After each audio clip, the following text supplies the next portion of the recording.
Hello friends, Father Charles with the St. Michael Stream. Hope you are well. Take a couple of minutes, be sure to invite a friend to join us. We are going to talk about the theology of party today and the importance of it in our lives. Be sure to invite a friend along for the ride. Give them a text, invite them over, put in your Facebook, Instagram, or Twitter, wherever you do social media. If this ministry might be a blessing in your life, please do consider making a financial contribution to support us in this work. Please jump into the chat and let us know how you're doing.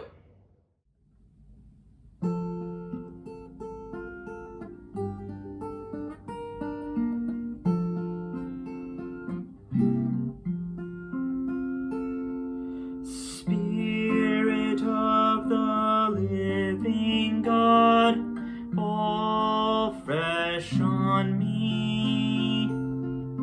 Spirit of the living God, fall fresh on me.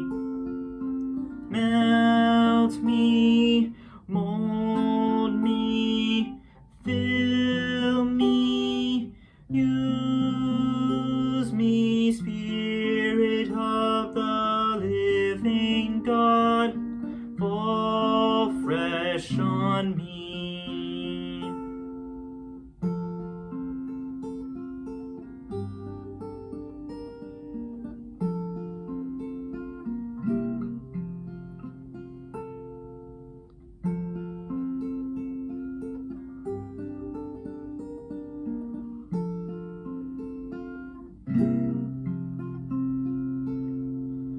Melt me, mold me, fill me, use me, Spirit of the living God, fall fresh on me. So a question for you. What is the core of Jesus' own theology, his philosophy of living? I think Toby Keith might just be onto something here.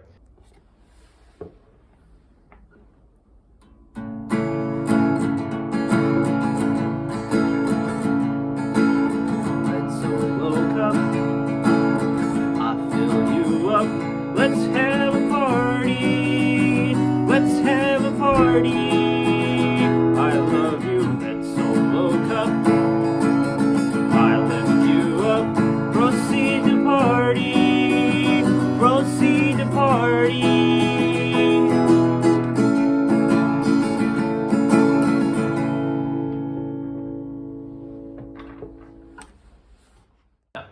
These words from Toby Keith in the country song from several summers ago extol the virtues of the red Solo cup, a cup that many of us have probably enjoyed over the years. And the song is super fun and catchy and accessible and singable, and it's just an all-around good time. Now, I can't say that I commend to you all the activities that Toby does in the song. I can tell you without a doubt, though, that I think he has stumbled upon something of Jesus' own philosophy of life, his own theology. You see, for Jesus, it's life. It's that good, joyful, abundant life that is the focus of his theology. It is the desire and love of that life that drove Jesus to become incarnate, to come and be with us. It is that love of life, that desire of life full and joyful and abundant for you that drove Jesus to the cross of Calvary and on into the fires of hell, to rise again on the third day, to ascend into heaven, and to come again someday to get you.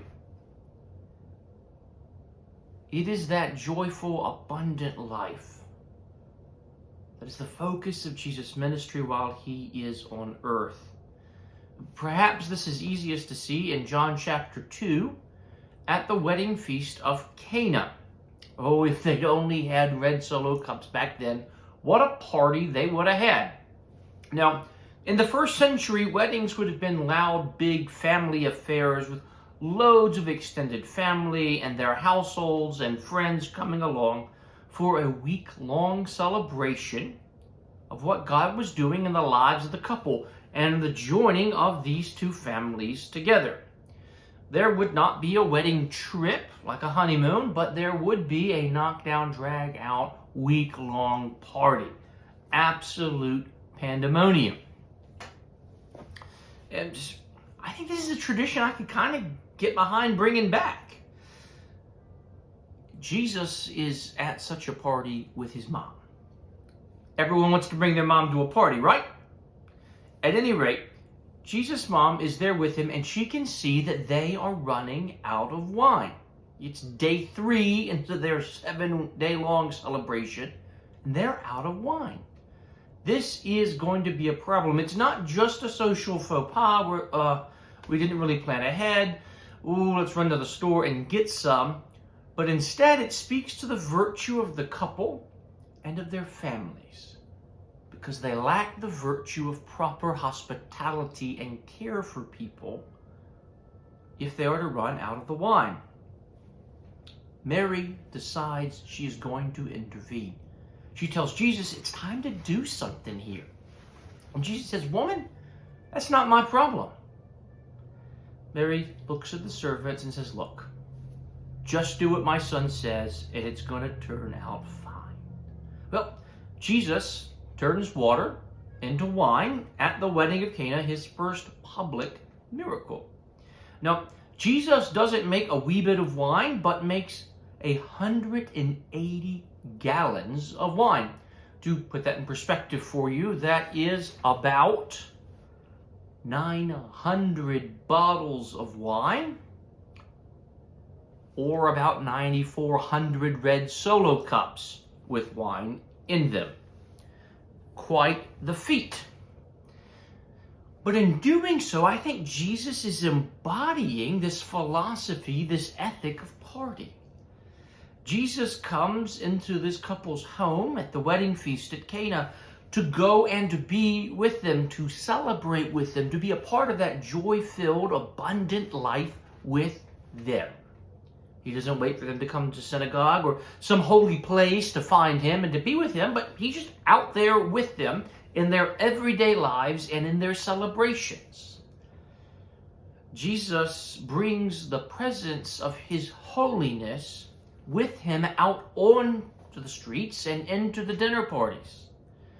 Jesus brings the holiness of his presence into the homes of sinners and drunkards and prostitutes and tax collectors and all the wrong sorts of people that are actually all the right sorts of people that need Jesus in their lives too. Jesus goes to bring the abundance of his everyday life, his holiness, that joy and abundance that is life itself, to the world. And that is what we, I think, as the body of Christ, as Jesus' body in the world, are meant to go and to do ourselves.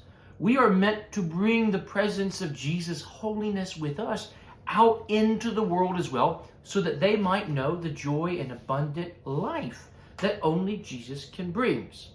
Party and deep connection with people and sinners is at the heart of the Christian faith. Abundant, joy-filled life is what we are supposed to be about. Part of that deep connection and that joy-filled, abundant life is actually just being with people where they are and in their celebrations, even if they're not the right sorts of people always.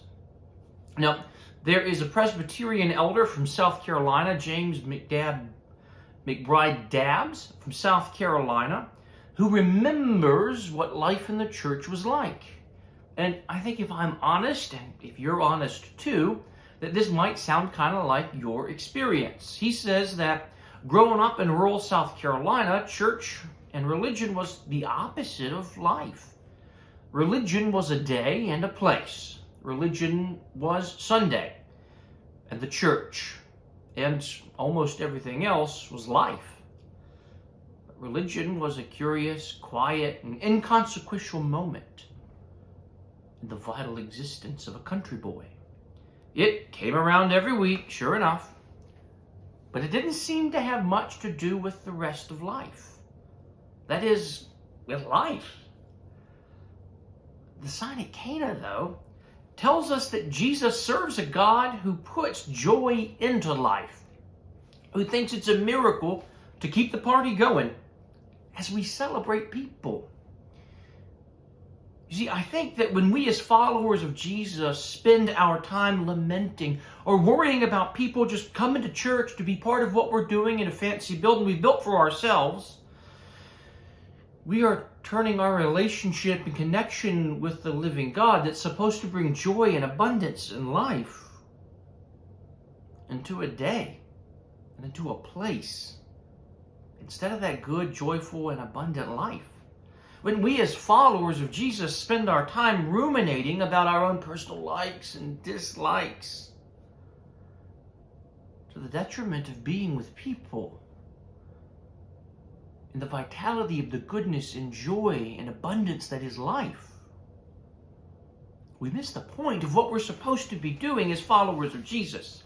When we as followers of Jesus focus on the politics and business of just doing church to the detriment of being with people and the goodness and joy and abundance of life, I think we're missing the point. The business of church is not the business of doing church, but it's the business of living in the joy and abundance and goodness of life that God has created and that Jesus came to restore. You see, we were created for that goodness and that abundance and that joy that is life.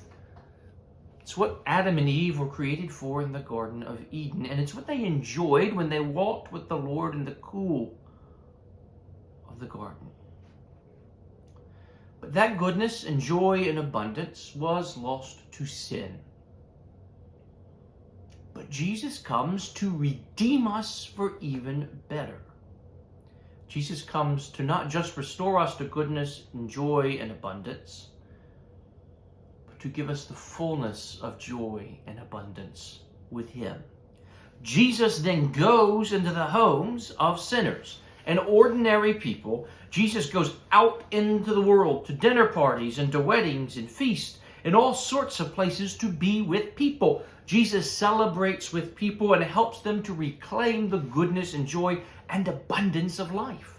The miracle of Cana is Jesus proclaiming that joy and goodness and abundance.